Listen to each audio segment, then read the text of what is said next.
Historias de Jack. Empezamos.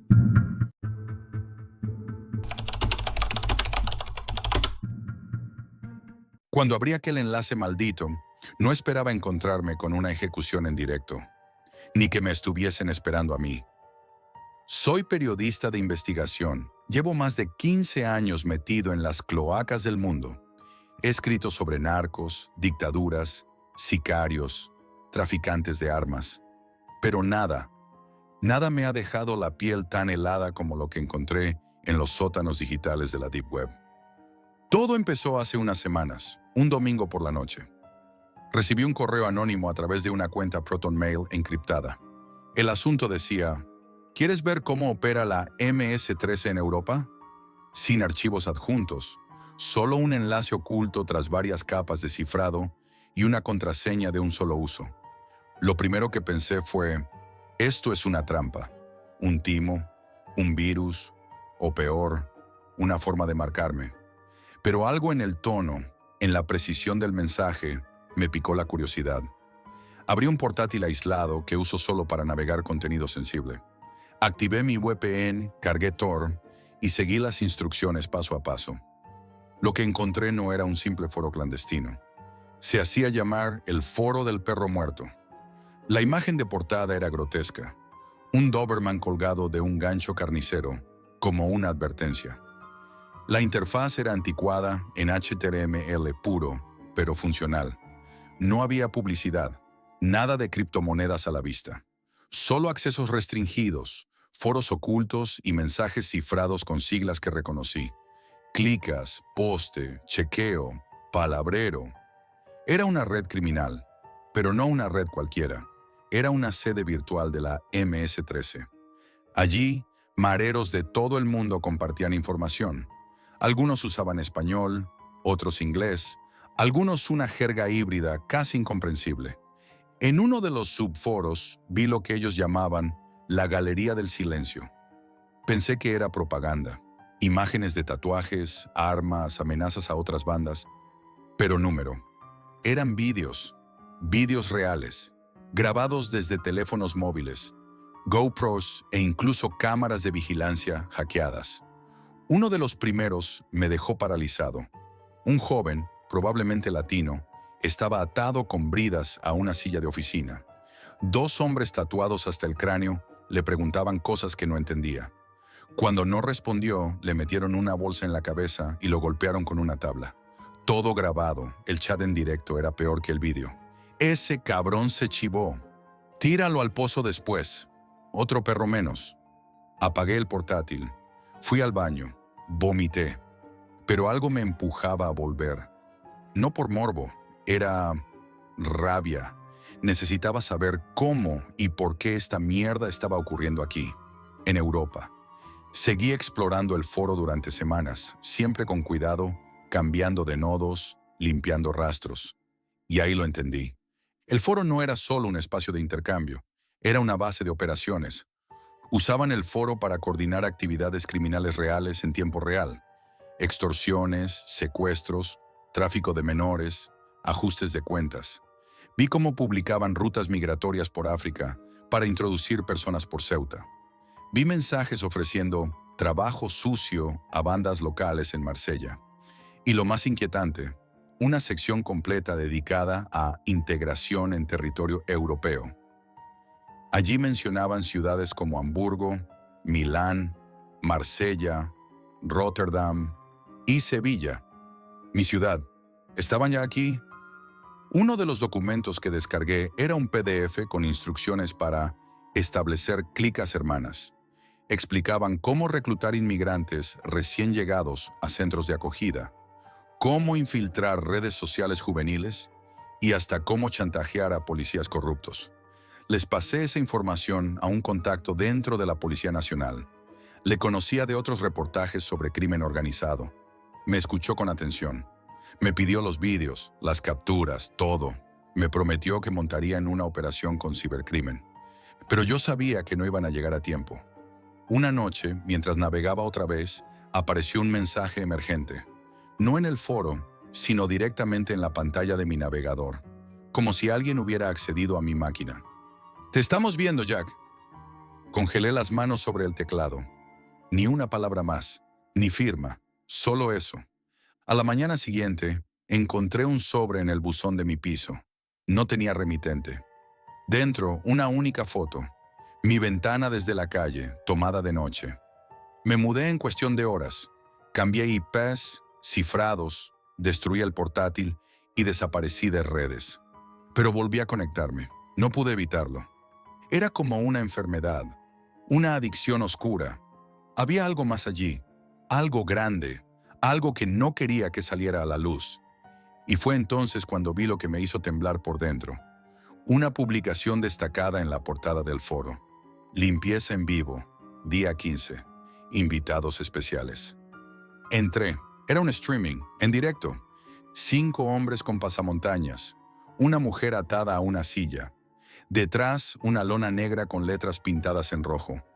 Este es un mensaje para los periodistas. Los perros ladran porque no saben morir en silencio. Y en el chat, un usuario escribió algo que todavía me taladra el cerebro. Jack, prepárate. Ya queda poco para que salgas en pantalla. En ese momento entendí que no estaba viendo el horror desde fuera. Era parte de él. Después de aquella transmisión en directo, después de ver a esa mujer atada con el mensaje pintado detrás, no volví a dormir tranquilo. Los mensajes dejaron de ser advertencias. Pasaron a ser órdenes. Una noche encontré mi nombre escrito dentro del código fuente de la página del foro, como si alguien hubiera editado el propio sitio solo para mí. Intenté romper todo vínculo. Cambié de país. Me escondí en Lisboa con la excusa de un retiro personal. Pero nada servía, porque el horror no estaba en la web. Estaba en mi cabeza. Tenía miedo de abrir el correo, miedo de que el timbre sonase, miedo de encender el portátil. Y aún así lo hice. Volví a entrar en la Deep Web una última vez. El foro había desaparecido. En su lugar, un nuevo dominio. Más oscuro, más frío. Bienvenido al silencio. No tenía portada, solo una caja negra, un campo de texto. Escribí mi clave. Esperé. Nada. Segundos después, la pantalla cambió. Apareció un vídeo, grabado con cámara estática. En él, un cuerpo, atado a una silla de metal, cabeza gacha. Reconocí la camisa. Era Sergio, mi colega. El único al que le mostré los vídeos. Tenía cortes en los brazos.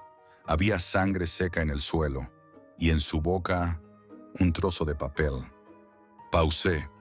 Agrandé la imagen. Mi nombre. Habían metido un papel con mi nombre en su boca, como una burla. Y luego, el chat empezó a activarse, línea por línea. Jack, estás viendo tu futuro. ¿Dónde te escondes, perro? Prepárate para la visita. Decidí ir a la policía. Me presenté con toda la información. Capturas, logs, los vídeos más duros. Les hablé del foro, de las amenazas, de la red operativa que estaba creciendo bajo sus narices. Me tomaron declaración. Me dijeron que lo estudiarían. Uno de los agentes, un tal Gómez, me miró con ojos vacíos. Le hablé del nuevo dominio, el silencio. Le mostré el código. Me respondió, ¿tú sabes lo que pasaría si todo esto se filtra?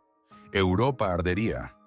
En ese momento entendí que algo olía a podrido incluso dentro del sistema. No volví a saber de la denuncia. Días después empezaron los cortes de luz en mi piso. El router se reiniciaba solo. Una noche oí pasos en el descansillo. Bajé con un cuchillo en la mano. Nada. Hasta que, una madrugada, encontré algo pegado en mi puerta. Un recorte de periódico. La noticia del asesinato de Sergio, con un círculo rojo alrededor de su boca. Detrás, escrito a mano, silencio o plomo. Intenté huir. Cogí un coche de alquiler. Conduje sin rumbo fijo durante horas, cambiando de carreteras, usando efectivo. Dormí en estaciones de servicio, escondido en pueblos de mala muerte. Pero no sirvió. Recibí un mensaje de texto sin remitente. Te vemos, Jack, tu gasolina se acaba. Y no era una metáfora. Ese mismo día mi coche se paró en medio de la nada. Revisé el depósito. Estaba lleno. Miré debajo del capó. Los cables de alimentación estaban cortados. No supe cómo. No oí nada. No vi a nadie. Pero ahí estaba, una señal. Decidí hacer lo que nunca pensé, dejar constancia, grabar todo, este relato, esta confesión, esta historia, para quien la encuentre, para que sepáis que no es ficción, que la Mara Salvatrucha está aquí, que se infiltran, se adaptan, se esconden entre los algoritmos, usan la Deep Web como sus calles. Sus armas no siempre son pistolas, a veces son cámaras, a veces son nosotros. Me quedan pocas opciones. Si estás escuchando esto, si estás leyendo estas palabras, es porque probablemente yo ya no esté. No sé cuánto tiempo me queda. No sé si esta grabación llegará a alguien. Pero sí sé esto. Los perros del silencio no ladran, solo muerden. Y si algún día ves un foro con un logo extraño, una transmisión sin nombre, un mensaje que dice, invitado especial, tú, corre, porque ya te están viendo. Si esta historia te ha dejado pensando, imagina lo que aún no se ha contado. Dale like si quieres más investigaciones como esta. Suscríbete para no perderte lo que viene. Y cuéntame en los comentarios. ¿Entrarías tú a el silencio de la MS-13?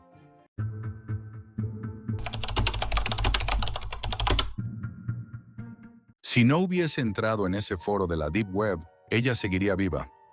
Lo repito cada noche como un mantra, pero ya es tarde. Tengo 27 años y esta historia no es una confesión, es una advertencia, porque lo que descubrí no fue solo la verdad detrás de una infidelidad, sino algo más profundo, más oscuro, un sistema del que no se sale. Todo empezó con Lucía, mi novia desde hacía 3 años. Era divertida, inteligente, espontánea. Pero en los últimos meses algo cambió. Estaba más ausente, siempre con el móvil. Se reía sola, escribía mensajes en plena madrugada y empezó a salir sin decir a dónde iba. No era nada escandaloso, pero había algo que no cuadraba. No soy un psicópata posesivo. Solo quería saber la verdad. Así que hice lo que haría cualquiera. Busqué formas de acceder a su móvil. Al principio usé apps baratas, programas de rastreo, incluso clonadores de WhatsApp. Todo eran estafas o te pedían permisos imposibles. Hasta que me metí en un grupo privado de Telegram. Uno de esos que te expulsan si haces demasiadas preguntas. Allí alguien mencionó Black Veil. No daban detalles, solo advertencias. No es un servicio, es una herramienta, pero si la usas mal, te costará caro. Pregunté cómo acceder. Un tal Nihil me contactó en privado. Su perfil era una locura. Sin foto, sin nombre, solo un aviso que decía, el que observa también será observado. Me pidió 700 euros en Monero. Transferencia anónima. En menos de 48 horas me mandó un archivo encriptado, instrucciones muy precisas y un acceso único. Black Veil no era una app como las demás. No tenía interfaz gráfica. Era una especie de terminal oscura, sin menús, solo comandos. B, inject, target, B, log, session, cosas así. Como si fuese un programa militar. Pero funcionaba mejor de lo que jamás imaginé. Podía ver todo lo que Lucía hacía en su móvil. Absolutamente todo. Mensajes, llamadas, ubicación, grabaciones, contraseñas, fotos, incluso cosas que ya había borrado. Podía escuchar el micrófono en tiempo real y activar la cámara frontal sin que se encendiese la luz. Era un dios enfermo. Pasé horas cada noche mirando, espiándola mientras dormía, leyendo lo que pensaba escribir y decidí a no enviar. Descubrí que hablaba con un tal Javi, un compañero del curro. Mucho tonteo, mucha risa, nada físico, todavía. Pero yo ya no pensaba con claridad. Necesitaba saberlo todo, hasta lo que no me atrevía a preguntar. Una madrugada, la consola me arrojó un archivo nuevo. No lo había pedido. Se llamaba Sombra 01. Lo abrí. Era una grabación de ella sentada en la cocina, mirando al móvil. Se notaba incómoda, muy quieta, como si supiera que alguien la miraba. Pero lo que me heló la sangre fue el final. La cámara, sin que nadie la tocara, Giró ligeramente y apuntó hacia la puerta del salón. Mi salón. Me levanté en seco. Estaba solo en casa. O eso creía. No pude dormir. Al día siguiente, en el terminal apareció una frase que no venía de mí. ¿Te gusta mirar, Jack? Intenté reiniciar el sistema, cerrar todo, desconectar el Wi-Fi, pero el programa no se iba. Siempre volvía. Me obsesioné con leer los logs, buscaba fallos, pistas, cualquier indicio de que alguien más tuviera acceso. Y lo encontré. En la carpeta del sistema había logs que no eran míos, registros de sesiones anteriores o de otros usuarios. Uno de ellos tenía el nombre eva.r-34, con la IP oculta. Y un detalle que me inquietó profundamente. El archivo estaba creado antes de que yo activara mi copia de Black Veil. Era como si el sistema ya supiera que yo iba a entrar. A los pocos días, Lucía me dijo que su móvil hacía cosas raras, que se encendía solo, que a veces escuchaba estática o ruidos, como si alguien respirara al otro lado del altavoz. Yo, claro, fingí que no entendía nada, pero por dentro empecé a temer que esto se estaba yendo de las manos. Y entonces llegó lo peor. Una noche, mientras revisaba los comandos, el micrófono de su móvil se activó por sí solo. Empezó a grabar, pero no había nadie al otro lado, ningún sonido, hasta que, de pronto, escuché una voz que no era la suya, ni la mía. Una voz metálica, susurrante, que decía: no se controla a quien se ama, se observa, se ofrece. No entendí nada. Cerré el portátil, y esa noche, por primera vez, soñé con ella, pero no como era en la vida real. Era distinta, vacía, como si ya no fuera Lucía. El día siguiente fue el último en que la vi. Lucía salió de su trabajo a las 20:30. Debía llegar a casa en 20 minutos. A las 21:47, su móvil se apagó. Para siempre. La señal desapareció del radar. Ni ubicación, ni cámaras, nada. Y entonces, en mi portátil, apareció una imagen. Fondo negro, su cara, fija, mirando directamente a mí, sin parpadear. Escribí en el terminal: ¿qué está pasando? Solo obtuve una respuesta: tú empezaste esto, ahora mira hasta el final. Y lo peor de todo es que esa imagen no era una foto, era en directo. Lucía desapareció a las 21:47. La policía dijo que no había signos de violencia, ni secuestro, ni huida voluntaria. Simplemente se desvaneció. Lo que no saben, lo que no pueden imaginar, es que yo vi el momento exacto en el que dejé de tener acceso a su dispositivo. Porque esa misma noche, a esa misma hora, la consola de Black Veil se reinició sola. La pantalla se oscureció y por primera vez no aparecieron los comandos. Solo un vídeo. Lucía sentada en un lugar que no reconocía.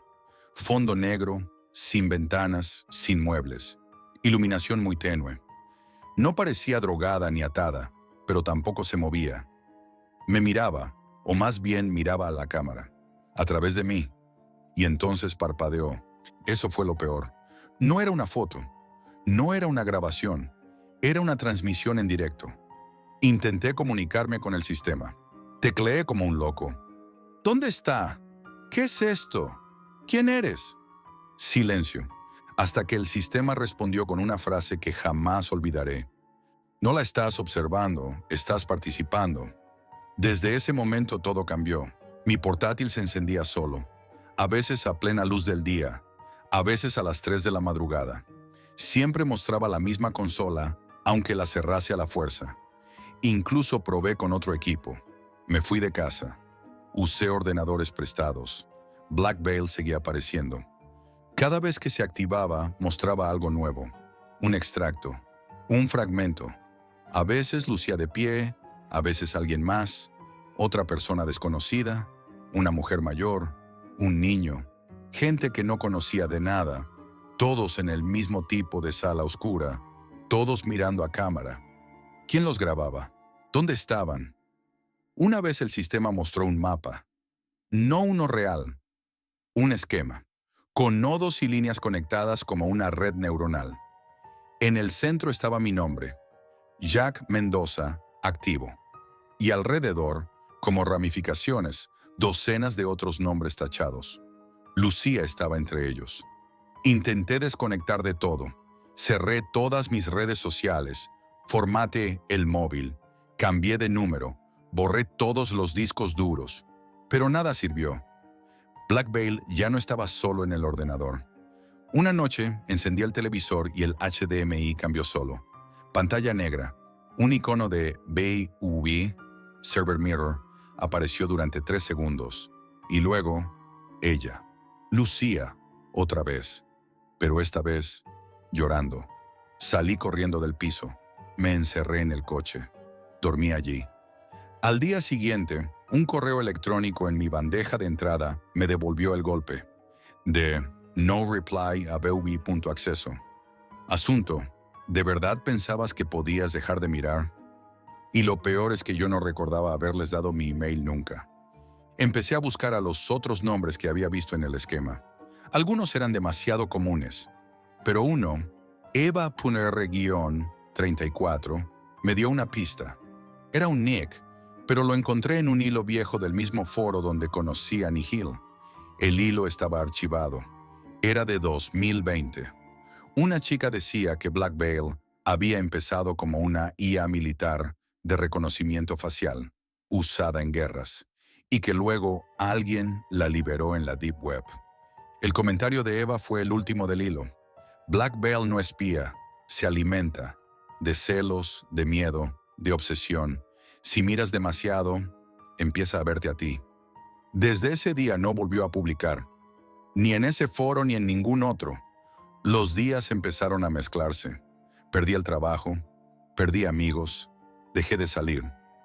Cada noche a las 21:47 la consola se activaba, siempre con nuevos fragmentos, nuevas caras. A veces me mostraba a mí mismo, durmiendo o cocinando, grabaciones desde ángulos imposibles. Y un día vi algo distinto. La consola se dividió en 2 pantallas. A la izquierda, una sala blanca, una silla vacía. A la derecha, una cuenta atrás.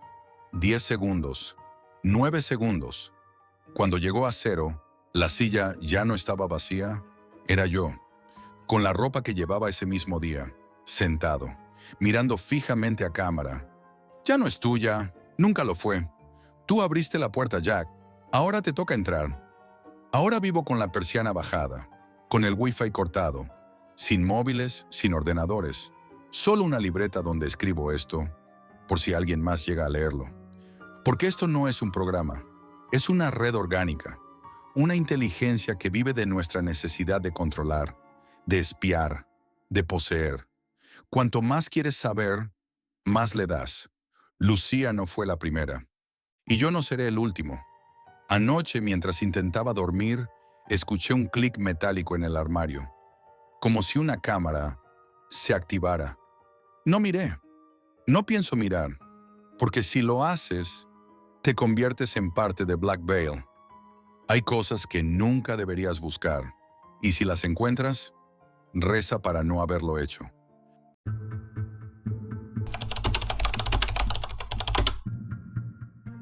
Nunca pensé que aprender a programar me llevaría directo a un lugar donde ni la lógica ni la realidad parecían tener sentido. Esto que os cuento es lo que me pasó cuando decidí adentrarme en la Deep Web para aprender programación de verdad, esa que nadie quiere que domines. Desde pequeño me fascinaban los ordenadores. Pasaba horas explorando sistemas operativos, jugando con comandos, intentando entender cómo funcionaban las cosas detrás de la pantalla. Cuando empecé a estudiar informática, sentí que apenas había arañado la superficie. La programación para mí era una puerta hacia otro mundo, pero no cualquier mundo. Uno donde la lógica era ley, donde con unas líneas de código podías controlar realidades. Sin embargo, lo que encontré fue algo que jamás imaginé. Un día, navegando en un foro oscuro, alguien mencionó un sitio oculto en la Deep Web que enseñaba programación avanzada, pero de un tipo distinto. No eran tutoriales para crear aplicaciones normales. Number era programación para manipular sistemas, para traspasar barreras de seguridad, para hackear sin dejar rastro. Me advirtieron que no era para cualquiera, que quien entrara en ese lugar cambiaba para siempre. Pero yo estaba demasiado intrigado para echarme atrás. Me preparé durante días. Leí sobre seguridad digital, configuré VPNs y Tor, tomé precauciones extremas para proteger mi identidad y mi equipo. Sabía que cualquier paso en falso podía dejarme expuesto. Finalmente, accedí a ese espacio oscuro. La página que encontré no parecía una web, sino un portal a otro nivel de la red. Sin imágenes, sin anuncios, solo textos y líneas de código con enlaces encriptados que parecían laberintos sin salida. El diseño era minimalista y frío, casi aterrador. En ese lugar, todo parecía diseñado para confundir y, a la vez, atraer. Era como un juego macabro donde cada paso podía ser el último. Lo llamaban el código oscuro. El primer tutorial que descargué me prometía enseñarme a crear un cifrado impenetrable, un método para esconder cualquier información de forma que ni los sistemas más avanzados pudieran romperlo. Me lancé con entusiasmo, y al principio todo parecía funcionar bien. Pero pronto me di cuenta de que el código que ejecutaba pedía permiso para acceder a partes sensibles de mi sistema, algo que no había visto nunca en un programa normal. Sentí un nudo en el estómago, pero no me detuve. La idea de descubrir esos secretos era más fuerte que el miedo. Con cada tutorial, la sensación de estar entrando en un territorio prohibido se hacía más intensa. Los fragmentos de código parecían cambiar solos, como si se adaptaran a mi sistema, aprendiendo de mí y modificándose para hacer algo que yo no controlaba. Una noche, mientras probaba un script que supuestamente me enseñaba a abrir puertos ocultos en la red, mi conexión se volvió extraña. Empecé a notar un tráfico de datos que no reconocía. Mi ordenador parecía estar enviando y recibiendo información sin que yo lo hubiera autorizado, como si una puerta invisible se hubiera abierto y algo estuviera entrando sin permiso.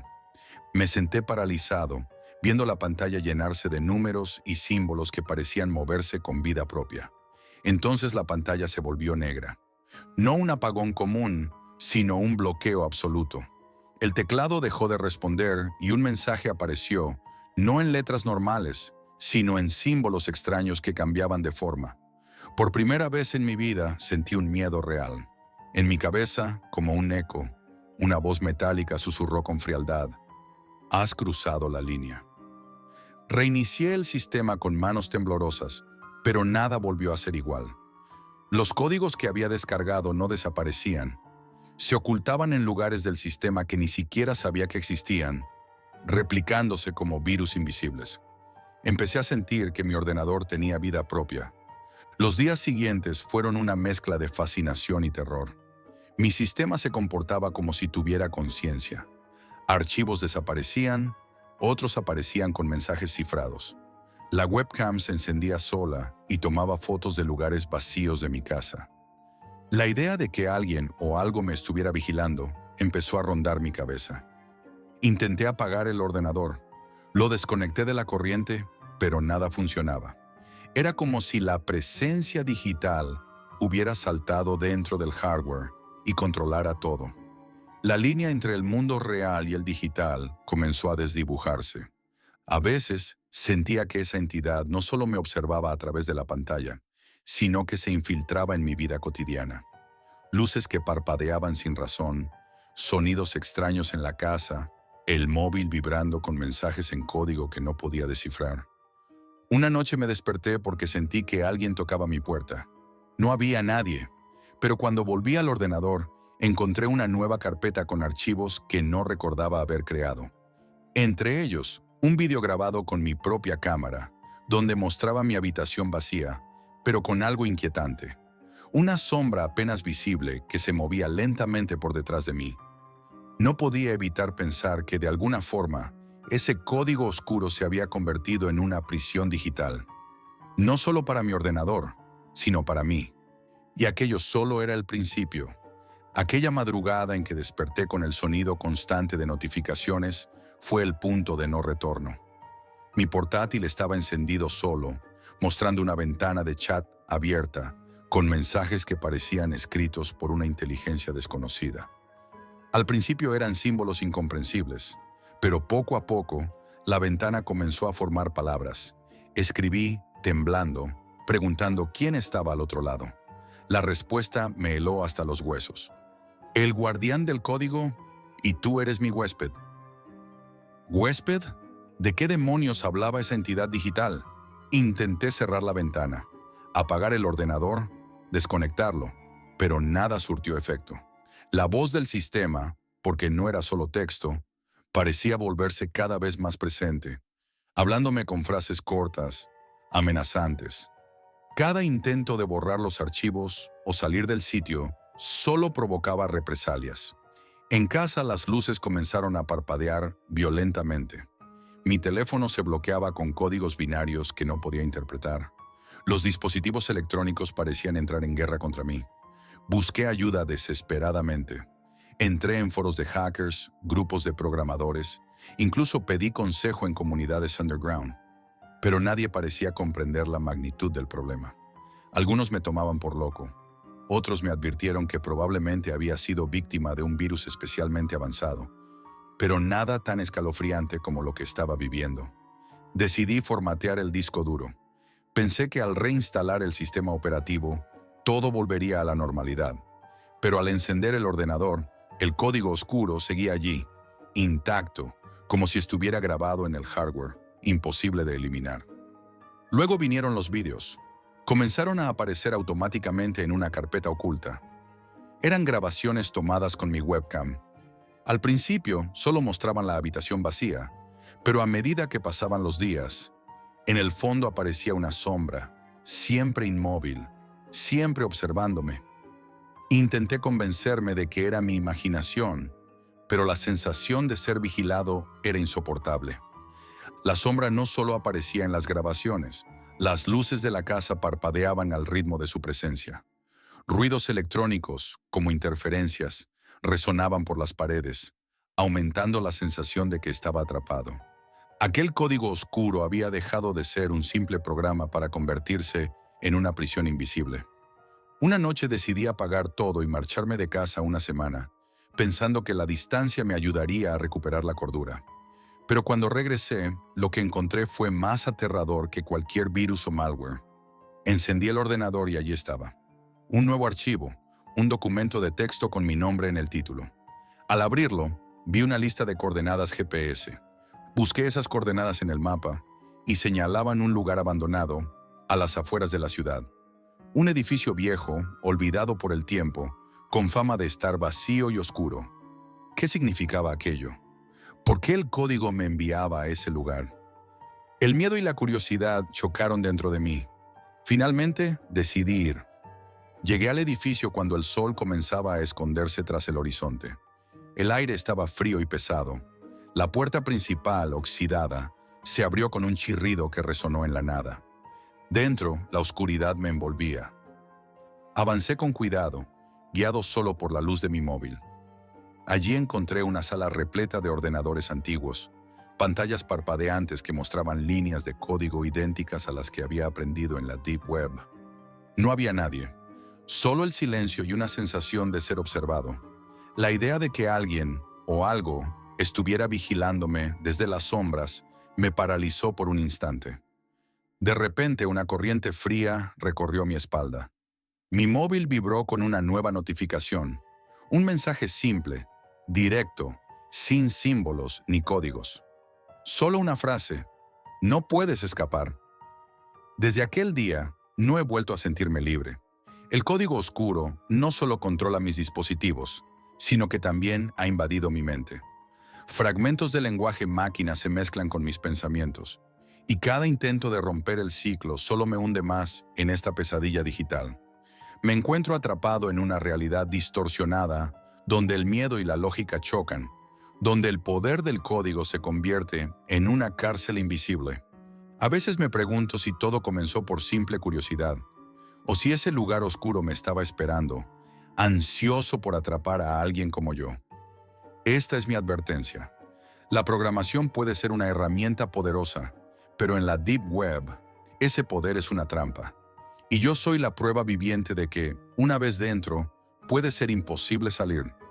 Si algún día decides aprender en el lado oscuro, piensa dos veces, porque no todo conocimiento es libre, y algunos códigos jamás deberían ser descifrados.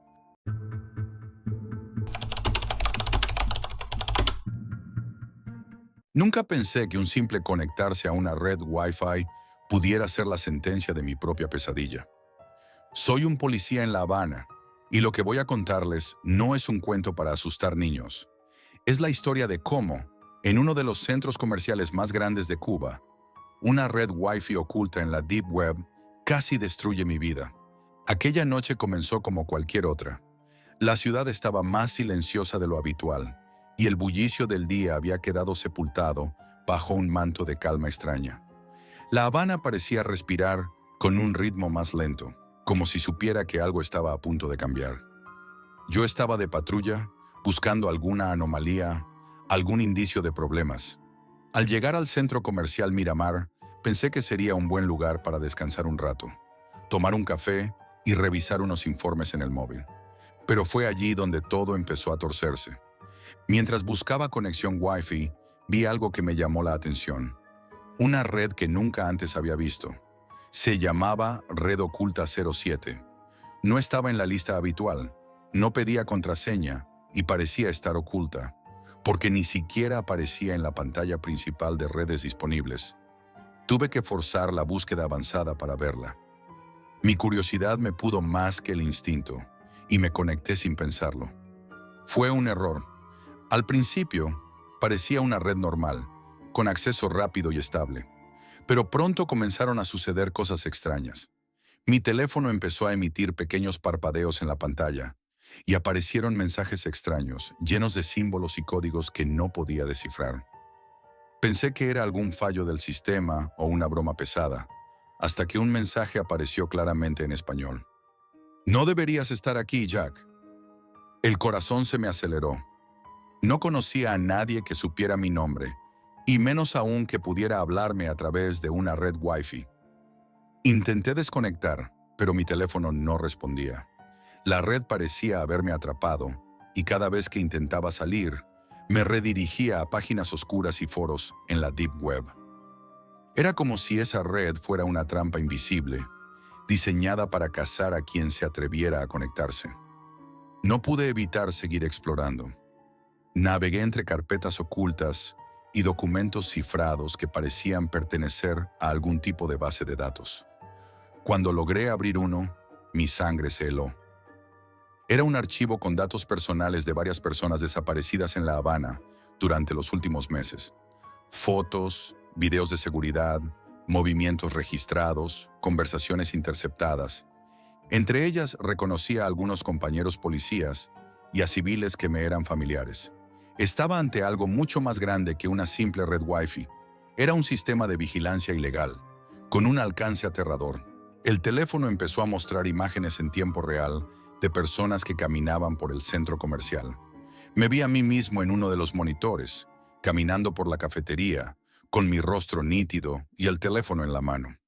Sentí que la red no solo me estaba observando, sino controlando mis movimientos.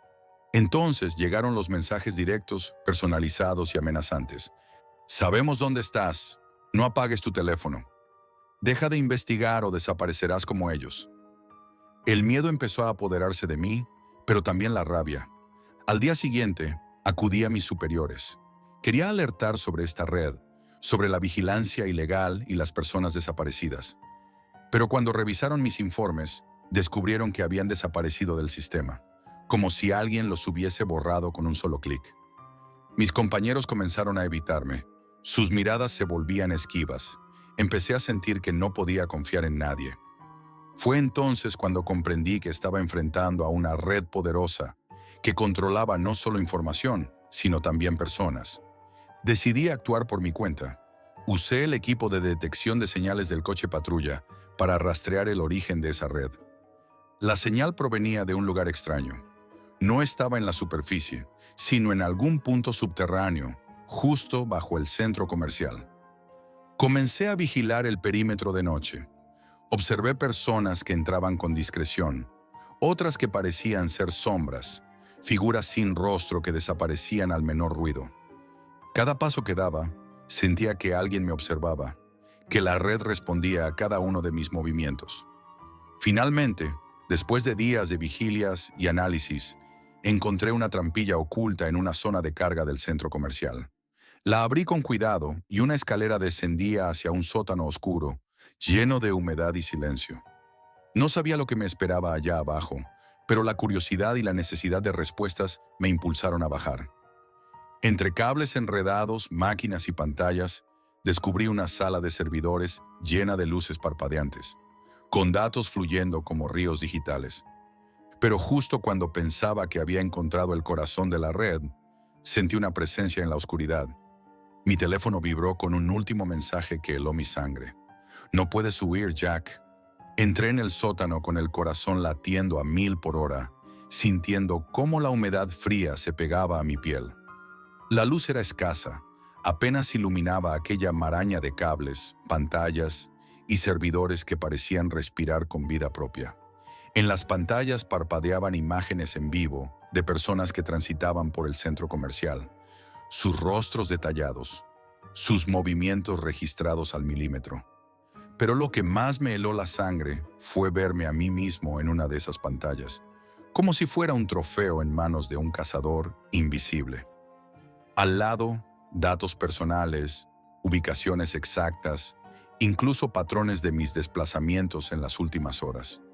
Todo estaba ahí, expuesto y controlado.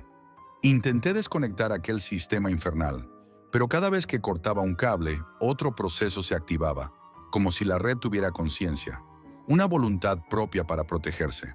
Mi teléfono, que seguía conectado, comenzó a vibrar sin descanso con mensajes encriptados que me advertían que no estaba solo y que cualquier intento de sabotaje sería detectado al instante. Sentí como la presión aumentaba, como si un peso invisible me aplastara el pecho. Sin embargo, no estaba dispuesto a rendirme. Contacté con un viejo amigo experto en informática que aún trabajaba en la clandestinidad, alguien que conocía los recovecos más oscuros de la Deep Web y los trucos para infiltrarse en sistemas casi impenetrables. Con su ayuda, logramos introducir un virus diseñado para ralentizar las operaciones de la red, comprando tiempo y espacio para entender mejor a quién o qué nos enfrentábamos. Mientras revisábamos la información que pudimos extraer, descubrimos que aquella red era mucho más que un sistema de vigilancia. Era una herramienta de manipulación masiva y extorsión. Personas desaparecían sin dejar rastro. Sus datos se usaban para chantajear a otros, para controlar movimientos y eliminar a quienes representaban una amenaza.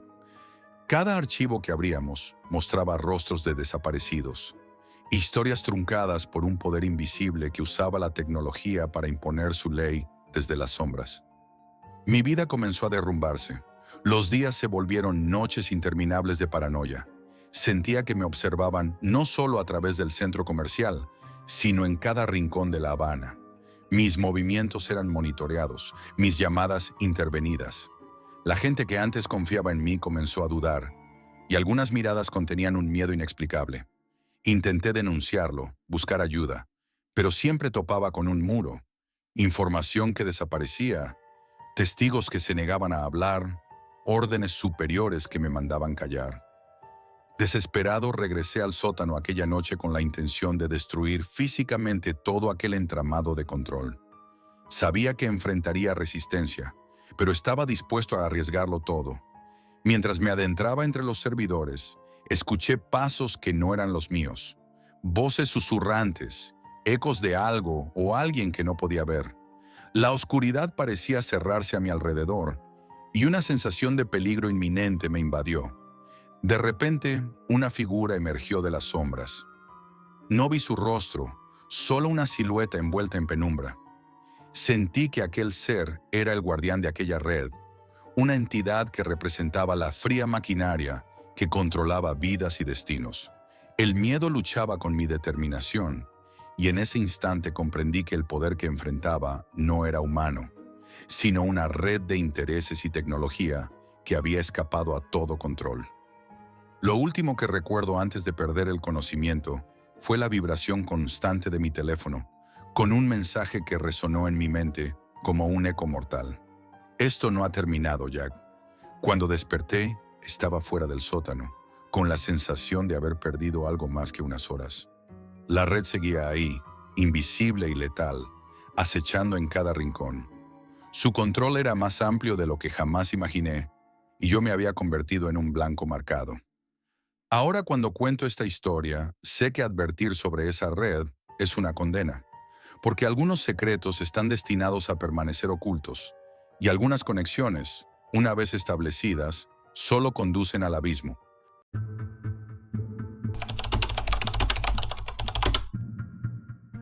Si estás pensando en meterte en la Deep Web por curiosidad, detente ahora. Yo también pensaba que era solo un montón de páginas raras, hasta que encontré el nivel 7 y cometí el error de entrar. No pienso dar mi verdadero nombre, no después de lo que viví. Desde adolescente me obsesionaba todo lo que estaba fuera del alcance del ojo común. Los callejones digitales, los foros escondidos, los servidores ocultos a simple vista. Para mí, la Deep Web no era un lugar de miedo, era un terreno virgen, donde los límites eran pocos y la libertad absoluta. Pasé años investigando, leyendo, explorando. No me interesaban las drogas ni las armas. Mi obsesión era la información. Documentos filtrados, chats privados de gobiernos corruptos, secretos médicos, cosas que no aparecen en Google. Hasta que, una noche, en uno de esos foros donde la mayoría solo comparte paranoias y teorías conspiranoicas, vi algo que no pude ignorar. El foro se llamaba Black Door. Solo se podía acceder con una cadena de invitaciones encriptadas. Me costó semanas entrar. El aspecto del sitio era crudo, sin diseño. Solo texto blanco sobre fondo gris oscuro. Lo raro era el silencio. Nadie troleaba, nadie posteaba tonterías. Solo mensajes concretos, cortos, casi rituales. Y ahí, entre publicaciones cifradas y mensajes que se autodestruían al abrirlos, encontré un hilo que me atrapó. Acceso al nivel 7, solo para ojos sin miedo. Dentro del hilo, la mayoría de comentarios eran advertencias. No es un juego. Si entras, no sales. Vi algo ahí que no debería existir. Es real, tan real que nadie debería verlo. Acceder es fácil. Salir es otra historia. Pensé que sería una broma más, una de tantas leyendas urbanas sobre la Deep Web. Pero algo era distinto. Había una tensión auténtica en cada palabra, un silencio incómodo entre los comentarios, como si hasta escribir costara miedo. Contesté al hilo, haciéndome pasar por alguien más experimentado de lo que era. Dije que tenía acceso a múltiples capas, que podía entrar en entornos cerrados, que no me asustaba nada. Mentí. No pasó ni una hora y me escribió un usuario con el nombre 0MN1P0R3. Me dijo algo que me dio escalofríos. Llevo tiempo observándote. Tienes el perfil. Si estás dispuesto, te muestro la llave. Intenté sonsacarle más detalles, pero no me los dio. Solo condiciones. Navegación virtual aislada, sin VPN comerciales. Sistema operativo en vivo, sin disco duro. Cámara y micrófono bloqueados físicamente. Acceso único, sin posibilidad de retroceder. Tardé 3 días en cumplir todo. El proceso fue como prepararse para entrar en un búnker nuclear. Usé Tails desde un USB dedicado, conecté cadenas de proxies rusos y chinos, instalé herramientas de cifrado que jamás había usado. Incluso tuve que ejecutar un script en mi BIOS para desbloquear el enlace que me dio. Todo estaba diseñado para evitar cualquier forma de rastreo. Cuando terminé, me envió una última instrucción. Conéctate a las 2 de la mañana y recuerda, no grabes, no hables, solo observa. A las 2 en punto, lancé el ejecutable que me dio. La pantalla se volvió negra. Una frase apareció, escrita con un estilo que parecía sacado de los años 90. Bienvenido al nivel 6, y luego un menú, simple y aterrador. 1. Mercados 2. Transmisiones. 3. Contratos. 4. Archivos vivos. Me quedé paralizado unos segundos. Sabía que podía cerrar la ventana, salir, olvidar todo, pero no lo hice. Tenía que ver, tenía que saber qué había detrás. Primero abrí mercados. Pensé que sería como otros que ya conocía. Armas, documentos, pasaportes falsos. Pero era distinto. Este no era un mercado. Era una subasta en directo.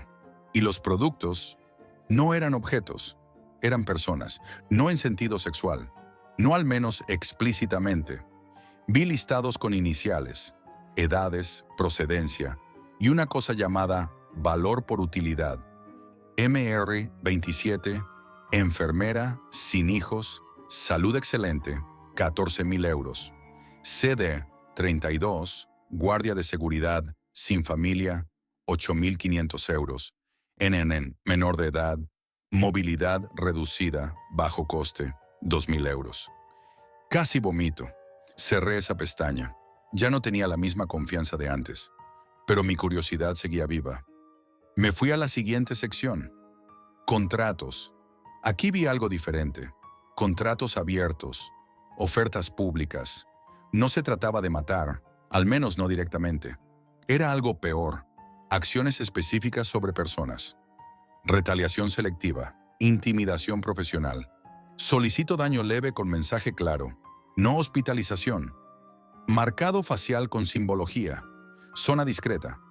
Entrar, grabar, salir. Solo miedo, sin daños. Los comentarios eran lo más escalofriante. Usuarios calificaban a los ejecutores como si fueran repartidores. Cumplieron al minuto. Me mandaron vídeo. Excelente servicio. La víctima sigue en shock. Justo lo que pedí. Todo era tan frío, tan empresarial, como si el dolor humano fuera una mercancía más. Apagué el monitor. Me quedé en silencio en la oscuridad de mi cuarto.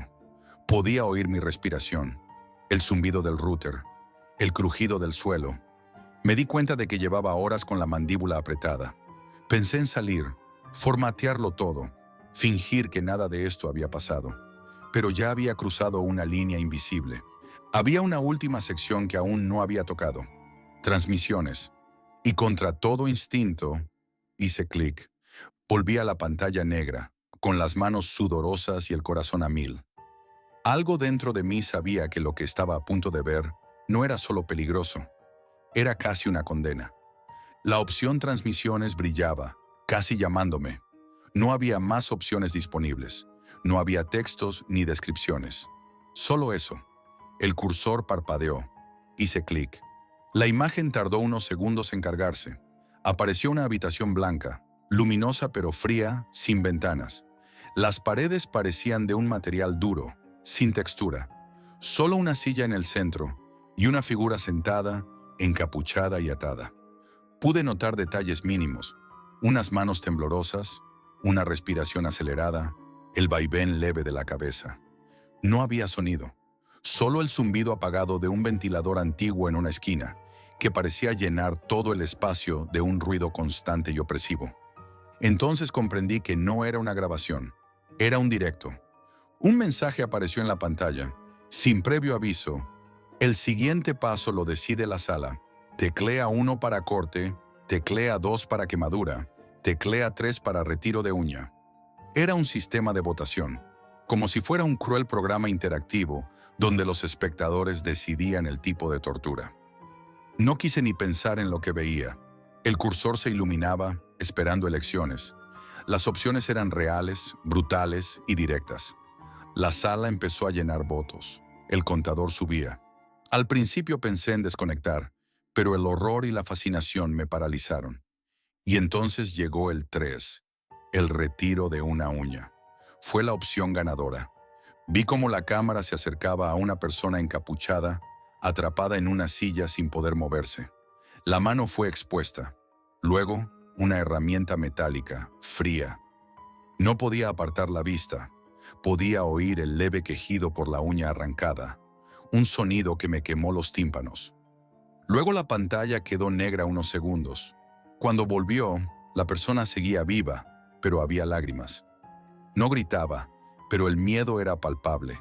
Pensé que ahí acabaría la tortura, pero número. El mensaje cambió. Siguiente ronda. Teclea 4 para aislamiento.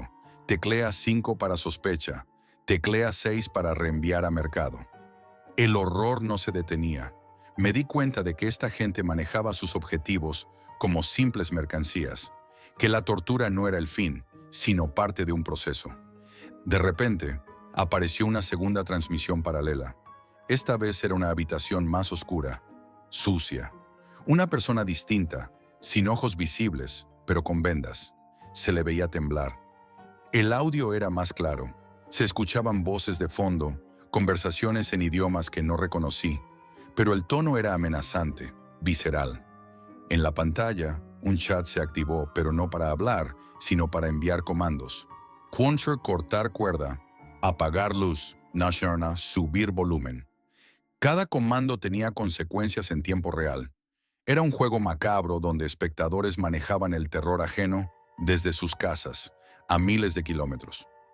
Intenté cerrar la ventana, pero el ordenador no respondía. Se había bloqueado, y justo entonces recibí un mensaje en mi correo. Has visto lo que no debías, pero ahora formas parte. Mi respiración se volvió agitada. Mi cabeza dolía. Sentí que algo me observaba. Al día siguiente traté de recuperar la normalidad, pero nada fue igual.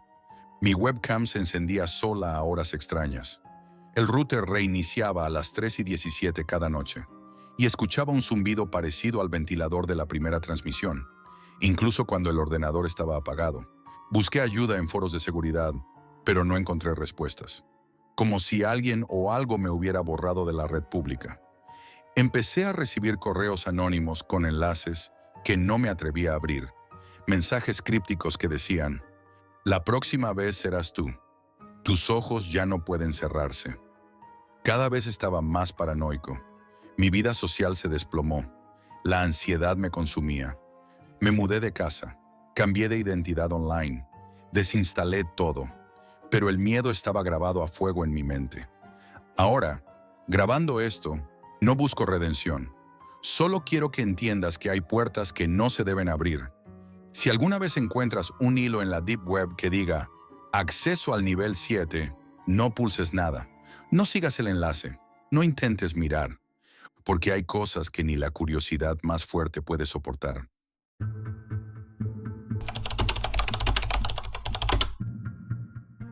Si estás escuchando esto, probablemente ya hayas cometido el peor error de tu vida.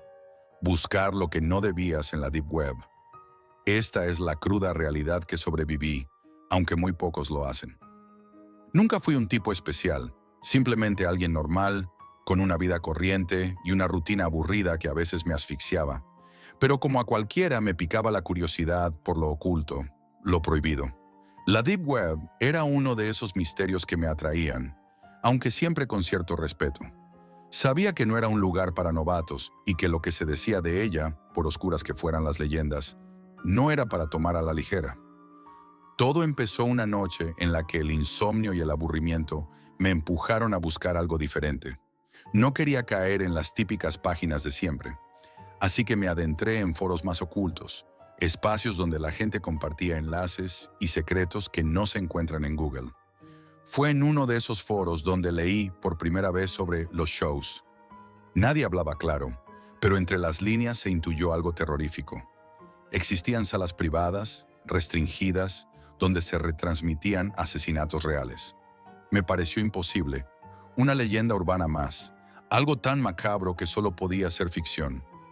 Pero a la vez, una parte de mí, esa parte irracional y temeraria, quería comprobarlo. Me topé con un usuario que aseguraba tener invitaciones.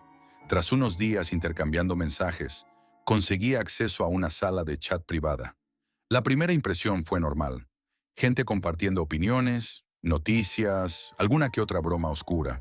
Pero algo cambió cuando uno de ellos lanzó la propuesta de ver un show en vivo. Me advirtieron que no era para todos, que la experiencia marcaría a cualquiera que la viera.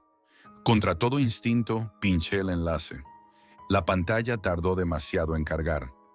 Mientras esperaba, mi corazón empezó a latir más rápido. Cuando apareció la imagen, no había dudas. Era una habitación lúgubre, con paredes de cemento, cables tirados por el suelo, y una luz amarillenta que apenas iluminaba. Una cámara temblorosa mostró a un hombre con una máscara grotesca. Parecía una mezcla entre calavera y algo retorcido, que estaba preparando algo sobre una mesa. No había guión, ni actores, ni nada parecido a una producción. Solo el horror en estado puro. Una mujer estaba allí, atada y amordazada. Sus ojos abiertos de par en par reflejaban el terror más absoluto. Ni siquiera podía gritar. El hombre empezó a hablarle con una voz baja y cruel, como si disfrutara de cada segundo de poder absoluto sobre ella. Lo que siguió fue una agonía lenta, real y brutal, que me hizo sentir que la pantalla se convertía en un espejo de mi propia pesadilla. Durante la retransmisión, la sala de chat se llenó de comentarios insensibles, apuestas macabras sobre cuánto tiempo aguantaría la víctima, bromas horribles que solo añadían más oscuridad al momento. Sentí que mi estómago se revolvía, que cada músculo de mi cuerpo se tensaba y que el miedo se apoderaba de mí. Pero no pude cerrar la pestaña. Me sentí atrapado, como si una fuerza invisible me obligara a seguir mirando. Cuando terminó, pensé que podría desconectar, pero entonces un mensaje privado apareció en la pantalla. Sabemos que viste, Jack. ¿Quieres ser parte del próximo show? El terror me paralizó. No era solo que supieran mi nombre, era que sabían dónde estaba, que podían controlarme a distancia. Empecé a recibir fotos de mí en la calle, en mi casa, y mensajes cada vez más amenazantes. Intenté cortar todo, cambié de ordenador, borré mis perfiles, me conecté desde redes públicas, pero ellos siempre volvían, como un fantasma, como una sombra que no puedes dejar atrás. Durante días viví en un estado de paranoia insoportable. Cambié de ciudad, de trabajo, de número de teléfono. Me aislé del mundo. Pero el miedo no solo era externo. La culpa me devoraba. Saber que había sido espectador de esa crueldad, que había dado mi atención a algo tan perverso, me convertía en parte del problema.